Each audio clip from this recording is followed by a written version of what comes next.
नमस्कार, मैं अनीता चौधरी और न्यूज़ अड्डा के इस प्लेटफॉर्म पे आप सभी का स्वागत है। आज बात करेंगे कांग्रेस की। कांग्रेस कंफ्यूज पार्टी हो गई है।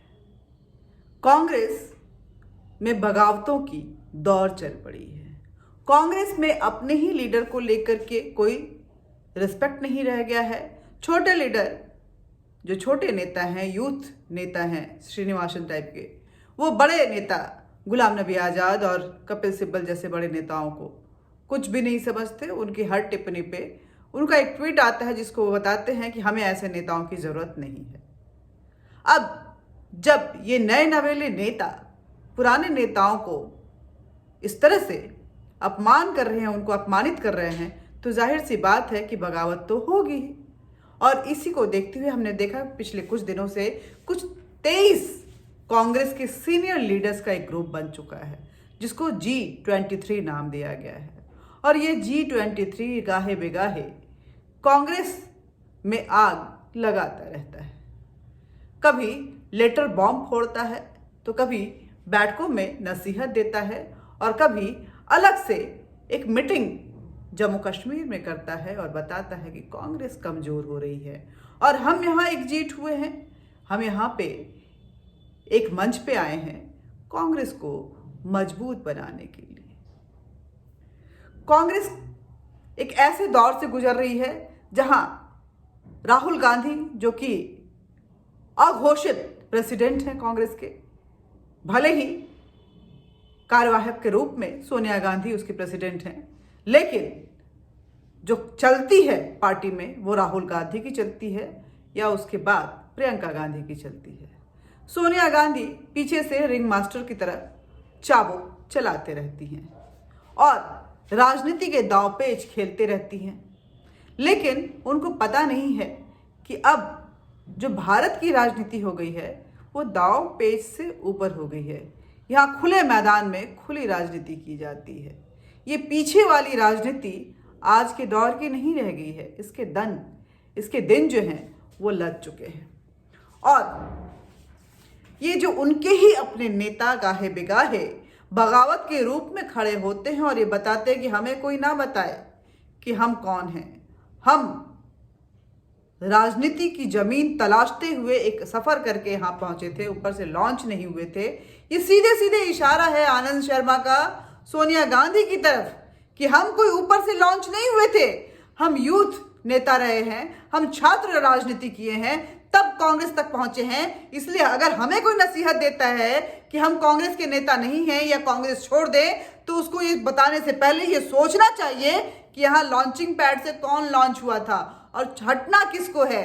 ये जो बड़ी बगावत है ना, ये कांग्रेस में दो फाड़ क्रिएट कर रही है। और आपको बता दूं, माफ कीजिएगा, आपको बता दूं कि कहीं ना कहीं ये जो बगावत है वो कांग्रेस के लिए नुकसानदेह हो सकती है। हालांकि खबरें आ रही हैं कि एक स्ट्रैटेजी भी है ताकि नॉर्थ में ये नेता अपने पार्टी को मजबूत करें, किसी तरह से वोट उगाही करें, और साउथ में राहुल गांधी ये बयान देते हुए कि नॉर्थ के लोगों को दिमाग नहीं होता और साउथ के लोग कहीं ना कहीं अक्ल लगाकर काम करते हैं, वहां पे अपनी राजनीति चमकाने की कोशिश कर रहे हैं। लेकिन दोनों ही तरफ ये लुट रहे हैं, क्योंकि राहुल गांधी, आपको बता दें कि नॉर्थ एक वो बड़ा भूभाग है जो देश के प्रधानमंत्री, देश पे कब्जा करने में, देश की सत्ता पे उस पे आसीन होने में बहुत बड़ी भूमिका निभाता है।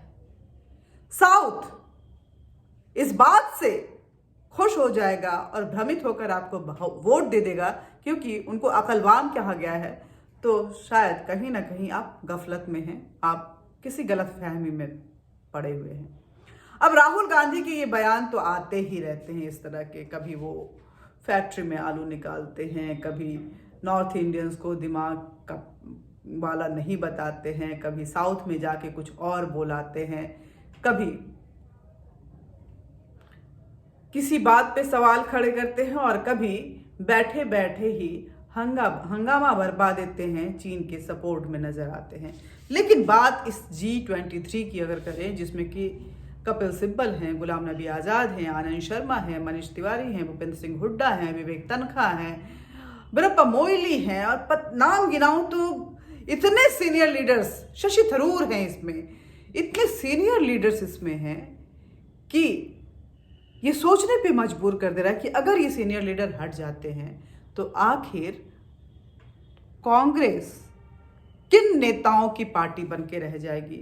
अरे राहुल गांधी, आप तो मजाक उड़ाते थे कि आडवाणी जी को कोई जगह नहीं दी गई बीजेपी में और उनको मार्गदर्शक बना दिया गया।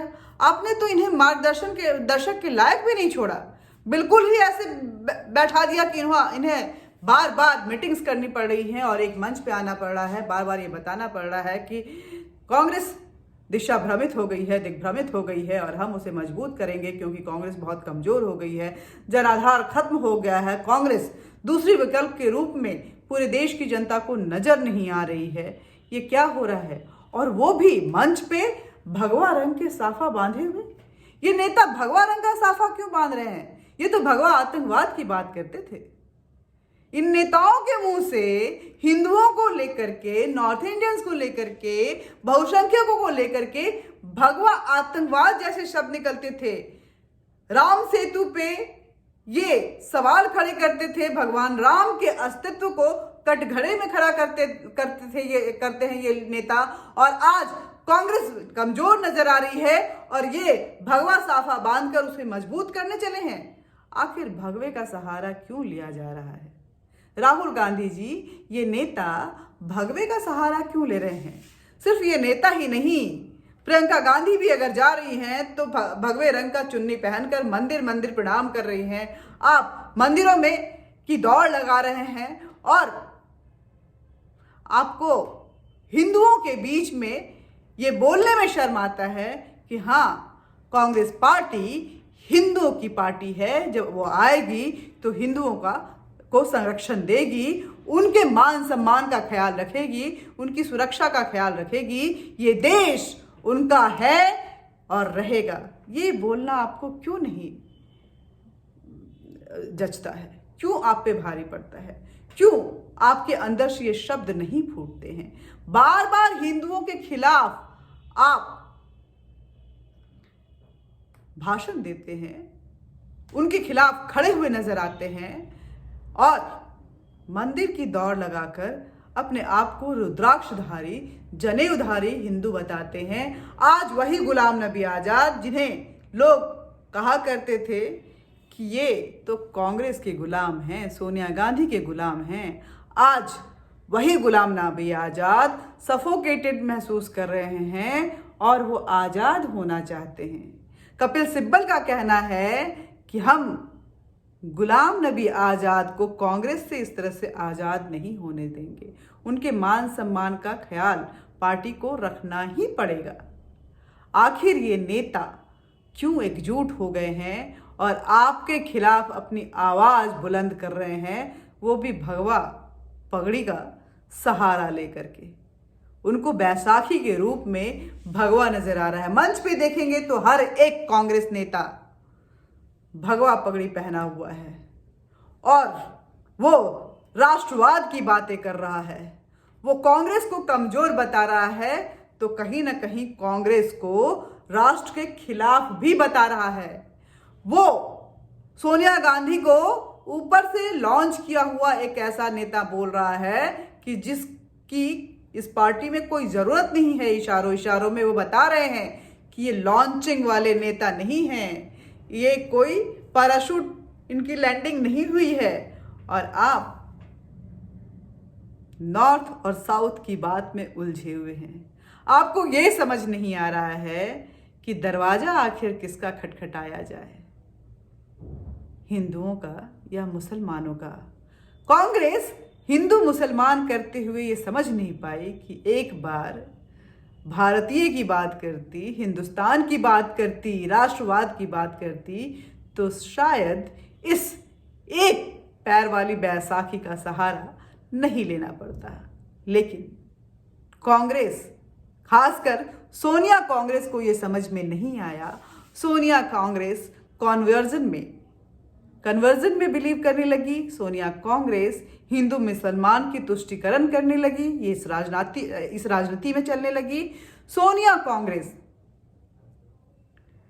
को भारत का ये भगवा रंग पसंद नहीं आता था। सोनिया कांग्रेस को राम नजर नहीं आते थे। सोनिया कांग्रेस को राम सेतु का वो दिव्य प्रमाण कहीं ना कहीं झूठा लगता था। और आज वही सोनिया कांग्रेस अस्तित्व को तलाश रही है, कभी मंदिर में जाकर, कभी भगवे रंग का पगड़ी पहन करके, तो कभी जनेऊ और रुद्राक्षधारी ब्राह्मण बन करके। लेकिन आज के इस मंच पे जिस तरह से भगवा लहराया और राष्ट्रवाद की बातें हुई, एक बात तो साबित हो गया कि इस देश में राष्ट्रवाद मजबूरन ही सही कायम हो रहा है। और विकास इससे ज़्यादा और क्या होगा कि आपके जो संकीर्ण दिमाग थे, जिसमें आतंकवाद की कैटेगरीज जो हैं वो बटी हुई थी, या तो वो आतंकवादी पाकिस्तानी होता था या भगवाधारी होता था, आज वो भगवा आपके माथे की शोभा बनकर राष्ट्रवाद के उच्चारण के रूप में परचम लहरा रहा है। कांग्रेस सच में कमजोर हो गई है। Congress, the grand old party Congress, confused party हो गई है। कांग्रेस अपने अस्तित्व को तलाशते तलाशते अपनी पहचान खो बैठी है और आज भगवा रंग में रंग कर लोगों को कंफ्यूज करना चाहती है। लेकिन आप सतर्क रहिएगा, क्योंकि ये कांग्रेस है, गिरगिट की तरह रंग बदलती है और सत्ता में काबिज होते ही अपने फन को लहराती हुई भारत की अस्मिता को डसती है। नमस्कार।